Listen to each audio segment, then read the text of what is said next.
এত সুন্দর সুন্দর ড্রেস দেখে আমার মনে হচ্ছিল এক্ষুনি একটা নিয়ে নিই, কিন্তু এসব ড্রেস আমার গায়েও হবে না, আর আমার পুচকেটা বড্ড ছোট, ওর গায়েও হবে না। আর এখানে দেখো কত সুন্দর জুতো।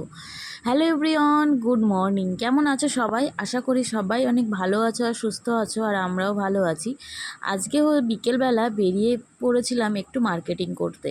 তো যাচ্ছি এখন আমরা কাঁচরাপাড়াতে। অনেক দিন ধরে যাব করে যাওয়াই হচ্ছিল না। তো দেখো এখানে ট্রেনটা থেমেছে, আর আমার বর বলছিল এক ট্রেন থেকে আরেক ট্রেনে লাফ দিয়ে যেতে পারবে। আমি বলছি মাথা খারাপ নাকি। যাই হোক, কথা বলতে বলতে আমরা কিন্তু কাকিনাড়া ছেড়ে চলে এসেছি। এখন পৌঁছে যাচ্ছি নৈহাটির দিকে। সত্যি কথা বলতে বাইরে বেরোলে না মনটা বেশ ভালো হয়ে যায়।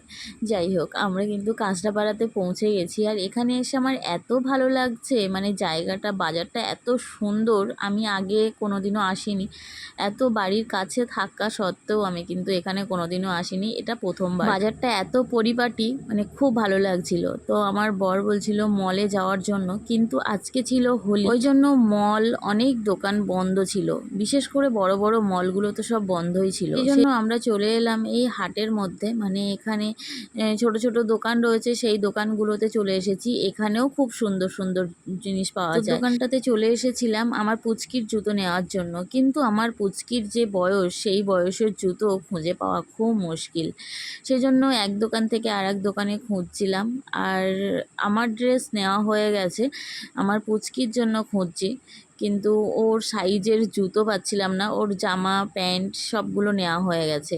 সামনে গরমকাল আসছে, সেজন্য গরমের কিছু মার্কেটিং করলাম ওর ড্রেসের।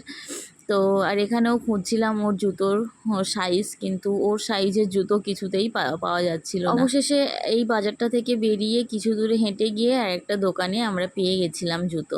যাই হোক, এই দোকানেও দেখো কত সুন্দর জুতো। আমার বর বলছিল আমাকেও জুতো নিয়ে নিতে, কিন্তু আমি নিই। জুতোগুলো দেখতে সুন্দর হলে কি হবে, টেকসই অনেকটা কম, সেই জন্যই আমি আর কি নিইনি। আমার দেখতে সুন্দরের থেকে টেকসইটা বেশি দরকার, সেই জন্যই।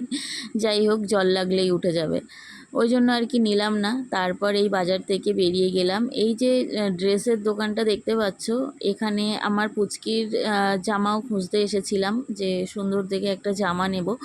দেখো ছোট থেকে বড় সবার ড্রেসই কিন্তু পাওয়া যায় দোকানটাতে। দুজন মিলে ঘুরে ঘুরে বেশ ভালোই মার্কেটিং করলাম, আর মনে হচ্ছিল না এখান থেকে বেরিয়ে যাই। মানে এত সুন্দর সুন্দর ড্রেস চোখের সামনে ঝুলছে, মানে কি বলবো, কোনটা ছেড়ে কোনটা নেব বুঝতে পারছিলাম না। যাই হোক, তোমরাও মার্কেটটা দেখে রাখো, বেশ ভালো মার্কেট, আর খুব সুন্দর সুন্দর জিনিস পাওয়া যায় এখানে। যারা কাছাকাছি থাকো তারা কিন্তু আসতেই পারো। তো এবার আমরা যাব বাড়ির দিকে। পুচকিটাকে বাড়িতে রেখে এসেছি, দুজন মিলে বেরিয়ে চলে এসেছি। তো এখন রয়েছি আমরা ওভারব্রিজের উপরে। আমরা এসছি আর জাস্ট ট্রেনটা ছেড়ে দিল। তো আমার বর বলছিল ছুটে ছুটে চলো গিয়ে ধরি, কিন্তু ছুটে গিয়েও ধরতে পারলাম না, সেজন্য আমরা এখানে দাঁড়িয়ে রয়েছি।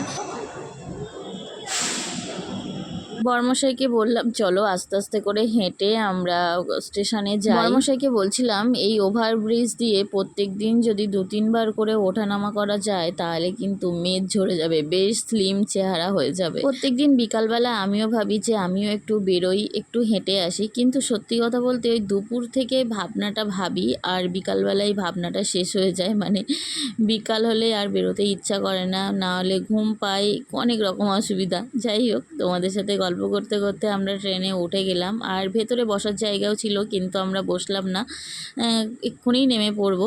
আর দাঁড়িয়ে থাকতে বেশ ভালো লাগছিল। তো চলো আজকের মতো টাটা।